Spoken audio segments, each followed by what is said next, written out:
am writing this under an appreciable mental strain, since by tonight I shall be no more.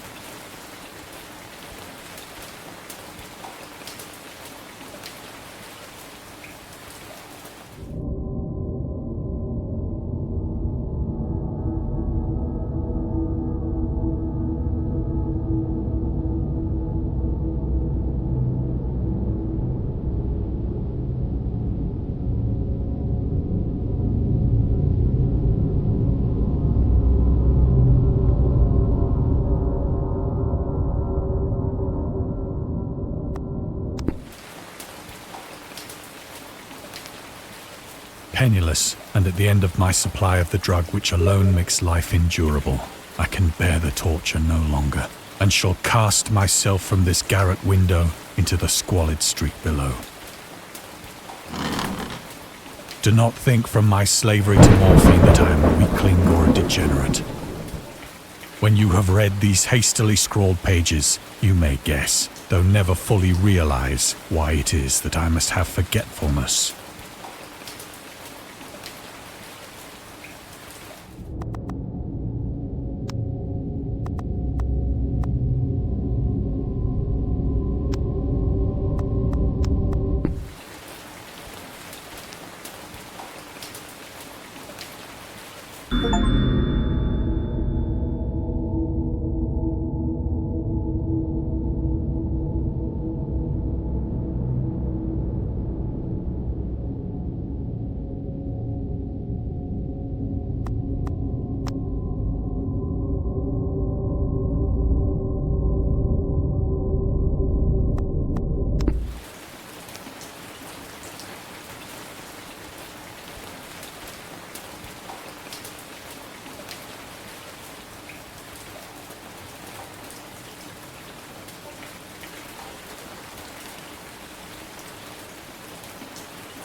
I am writing this under an appreciable mental strain, since by tonight I shall be no more.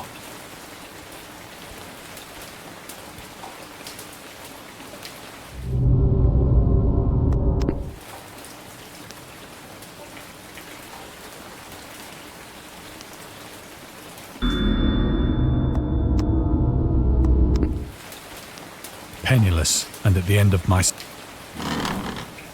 Do not think from my slavery to morphine, when you...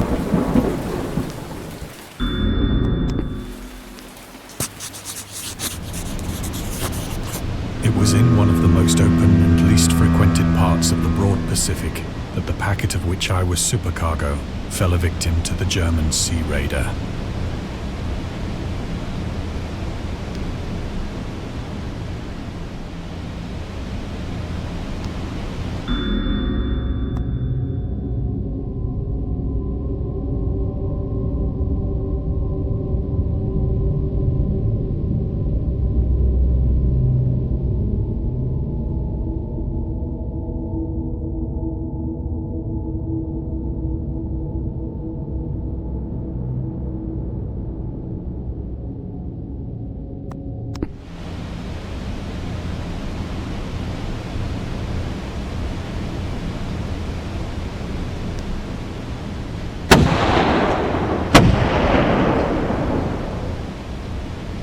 The Great War was then at its very beginning, and the ocean forces of the Hun had not completely sunk to their later degradation. So that our vessel was made a legitimate prize, whilst we of her crew were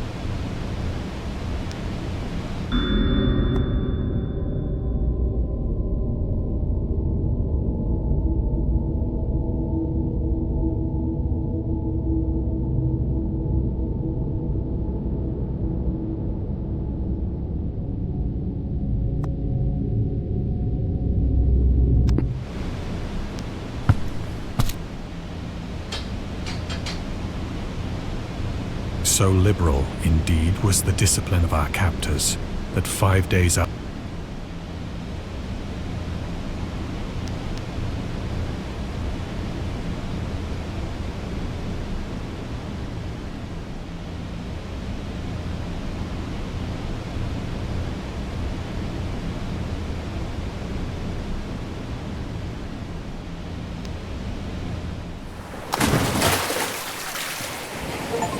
When I finally found myself adrift and free, I had but little idea of my surroundings. Never a competent navigator, I could only guess vaguely by the sun and star. Of the longitude, I knew nothing, and no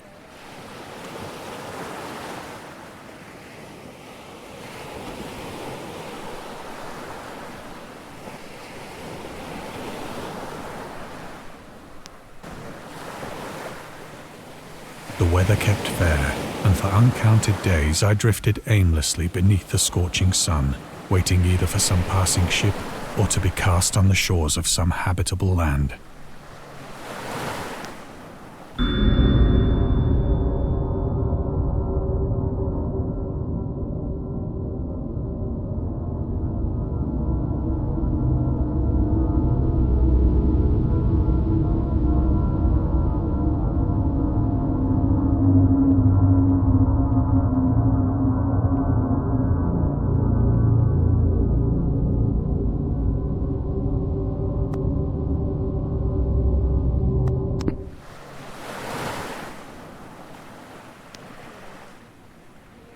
But neither ship nor land appeared, and I began to despair in my solitude upon the heat. The change happened whilst I slept. Its details for my slumber, though troubled and dream-infested.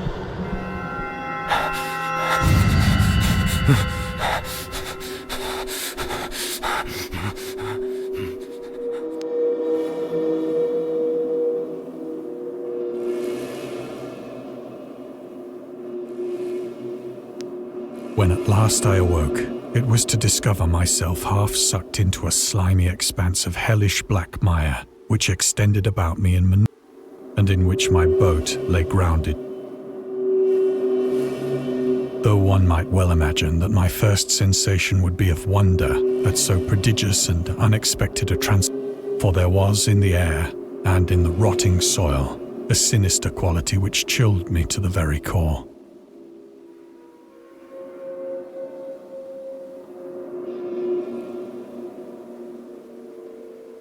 The region was putrid with the carcasses of decaying fish and of other less describable things which I saw protrude. Perhaps I should not hope to convey in mere words the unutterable hideousness that there was nothing within hearing and nothing in sight save a vast reach of black slime. Yet the very completeness of the stillness and the homogeneity of the landscape oppressed me. The sun was blazing down from a sky which seemed to me almost black in its cloudless cruelty.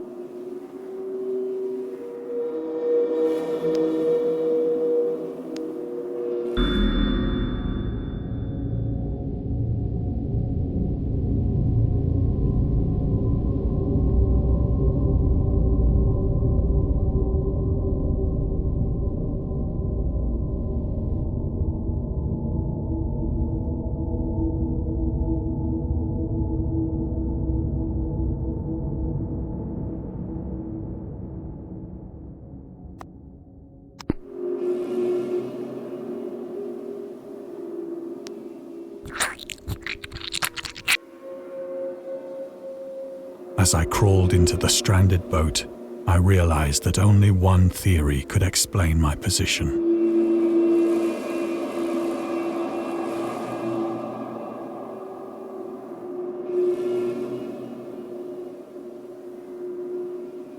Through some unprecedented volcanic upheaval, a portion of the ocean floor must have been thrown to the surface, exposed.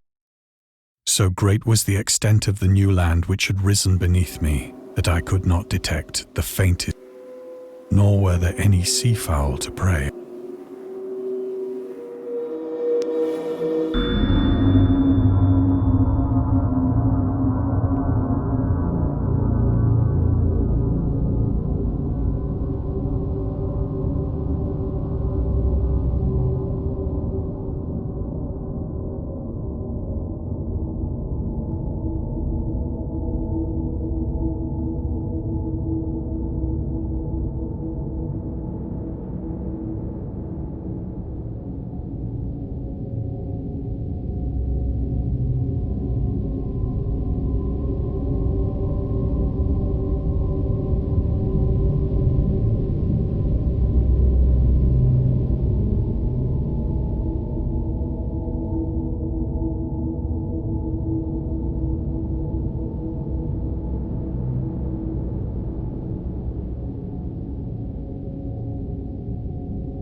For several hours I sat thinking or brooding in the boat, which lay upon its side and afforded a slight shade as the sun moved across the heavens.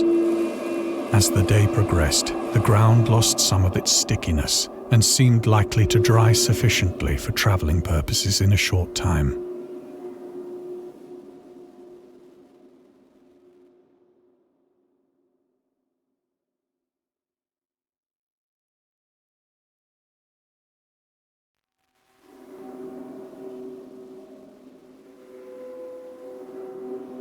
That night I slept but little, and the next day I made for myself a pack containing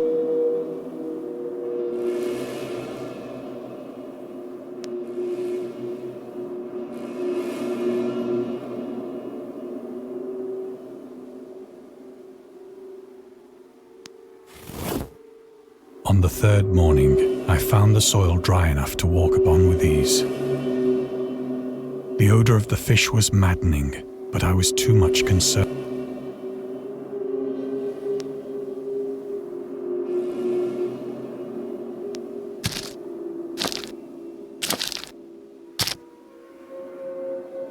All day I forged steadily westward, guided by a faraway hummock which rose.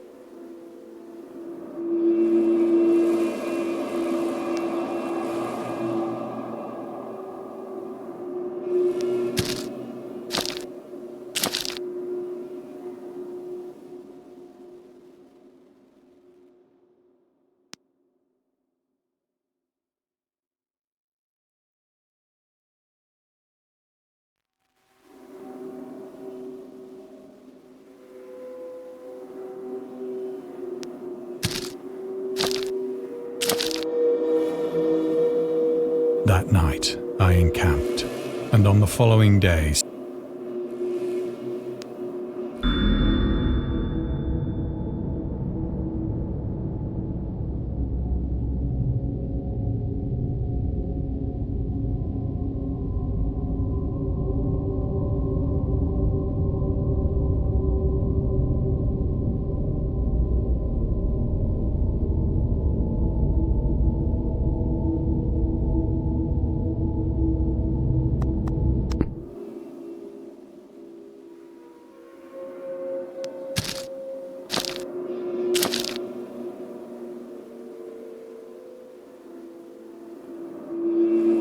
by the fourth evening, I attained the base of the mound, which turned out to be much higher than it had appeared from a distance. An intervening valley setting it out in sharper relief. Too weary to ascend, I slept in the shadow.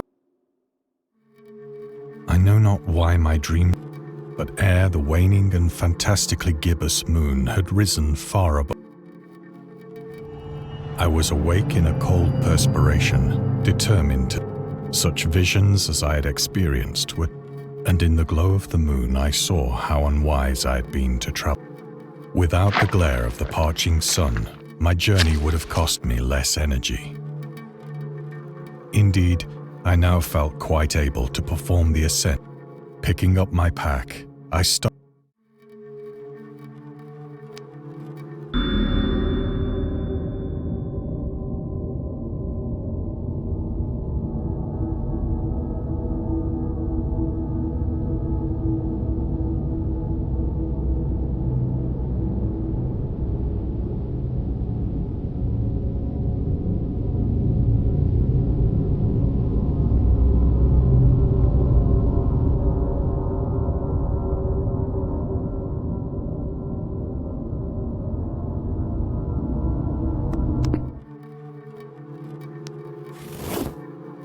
I have said that the unbroken monotony of the rolling plain was a source of vague horror to me. But I think my horror was greater when I gained the summit of the mound and looked down the other side into an whose black recesses the moon had not yet soared high enough to illumine. I felt myself peering over the rim into a fathomless chaos of eternal night. Through my terror ran curious and of Satan's hideous climb through the unfashioned realms. As the moon climbed higher in the sky, I began to see that led ledges and outcroppings of rock afforded fairly easy footholds for a descent, whilst after a drop of only a few hundred feet, the declivity became very.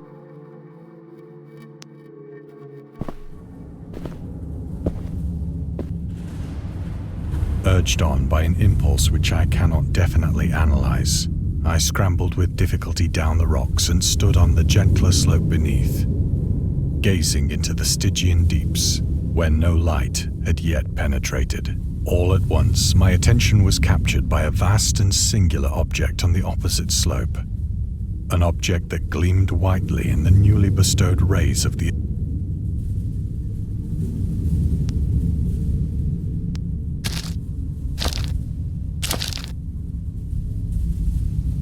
that it was merely a gigantic piece of but I was conscious of a distinct impression that its contour and position were not altogether the work. A closer scrutiny filled me with sensations I cannot express. For despite its enormous magnitude and its I perceived beyond a doubt that the strange object was a whose massive bulk had known the workmanship and perhaps the worship of.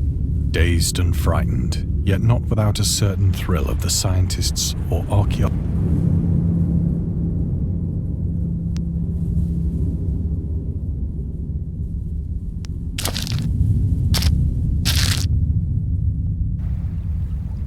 The moon, now near the zenith, shone weirdly and vividly above the towering steeps that hemmed in the chasm, and revealed the fact that a far-flung body of water flowed at the bottom, winding out of sight in both directions and almost lapping my feet as I stood on the slope.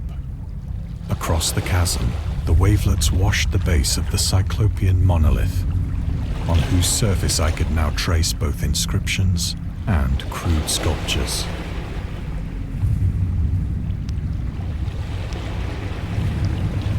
The writing was in a system of hieroglyphics unknown to me and unlike anything I'd ever seen in books.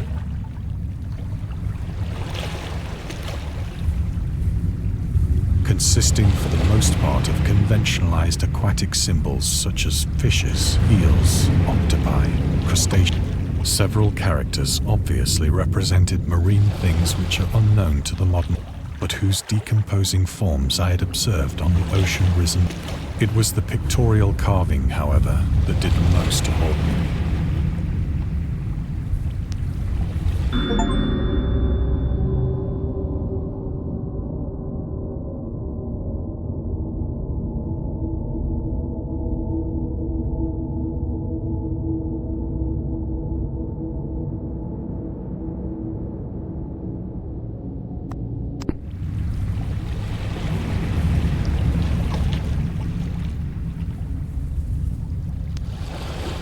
Plainly visible across the intervening water on account of their enormous size were an array of bas-reliefs whose subjects would have excited the envy of a Doré.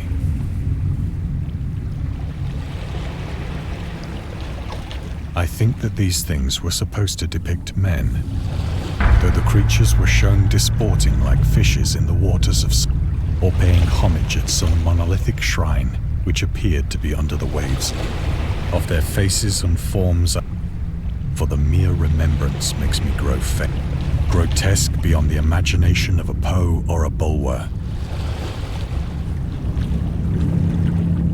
They were damnably human in general outline, despite webbed hands and feet, shockingly white, glassy, bulging eyes, and other features less Curiously enough, they seemed to have been, for one of the creatures was shown in the act of killing a whale, represented as but little larger than himself. I remarked, as I say, their grotesque, but in a moment decided that they were merely the imaginary gods of some primitive fishing, some tribe whose last descendant had perished eras before the first ancestor of the Pilgrim.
awestruck at this unexpected glimpse into a past beyond the conception of the most daring anthropologist. I stood musing whilst the moon cast queer reflections on the silent channel before me.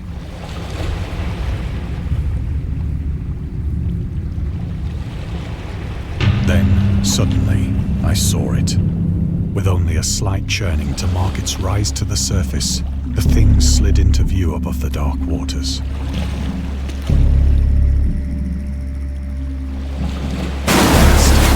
Fiend-like and loathsome, it darted like a stupendous monster of nightmares to the monolith,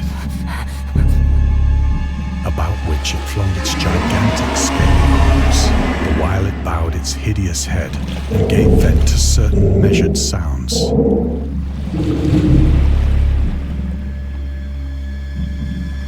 I think I went mad then. Of my frantic ascent of the sloping cliff and of my delirious journey.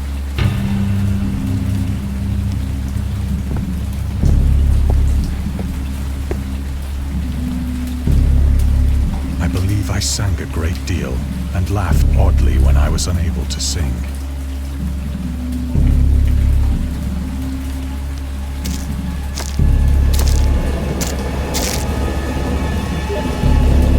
I have indistinct recollections of a great storm sometime after I reached the boat.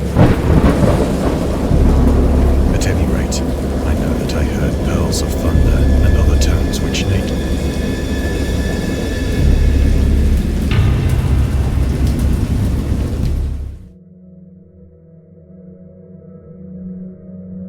When I came out of the shadows, I was in a San Francisco hospital, brought thither by the captain of the American ship which had picked up my boat in mid-ocean. In my delirium, I had said much, but found that my words had been given scant attention. Of any land upheaval in the Pacific, my rescue, nor did I deem it necessary to insist.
Once I sought out a celebrated ethnologist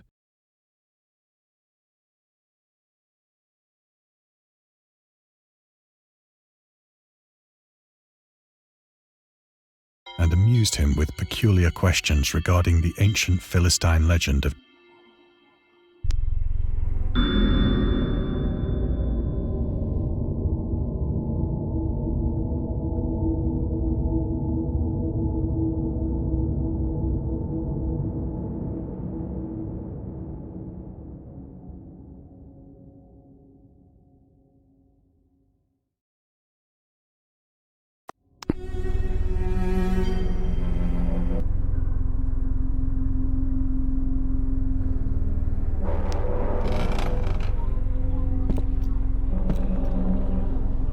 but soon perceiving that he was hopelessly conventional.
It is at night, especially when the moon is gibbous and waning, that I tried morph, but the drug has given only transient surcease and has drawn me into it.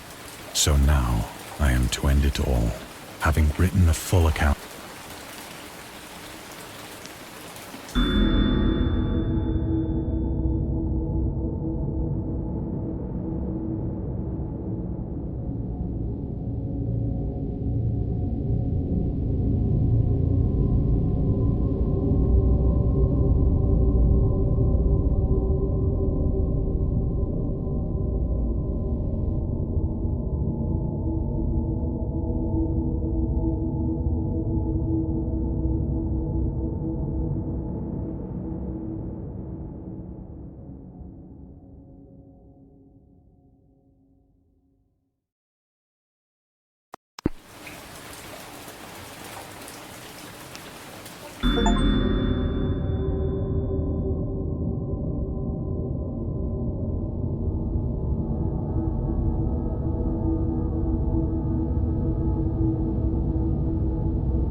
Often, I ask myself, a mere freak of fever, as I lay sun-stricken and raving in the open boat after my escape from the German man of.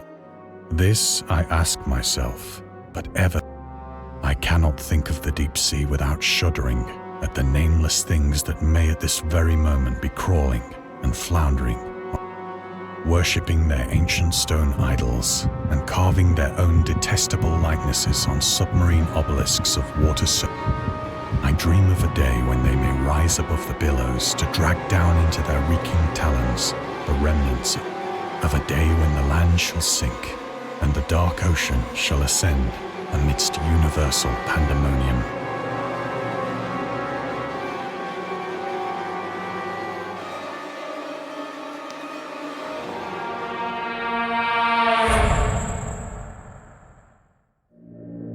The end is near.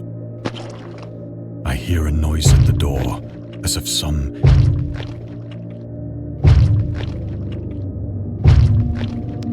It shall not find me.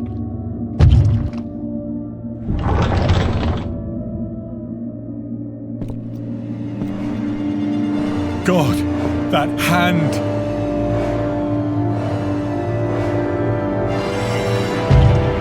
The window! The window!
And scary stories have been accompanying men for centuries. They have many faces and forms, but what is their purpose? Why do we enjoy being afraid so much? During our therapy, I'll try to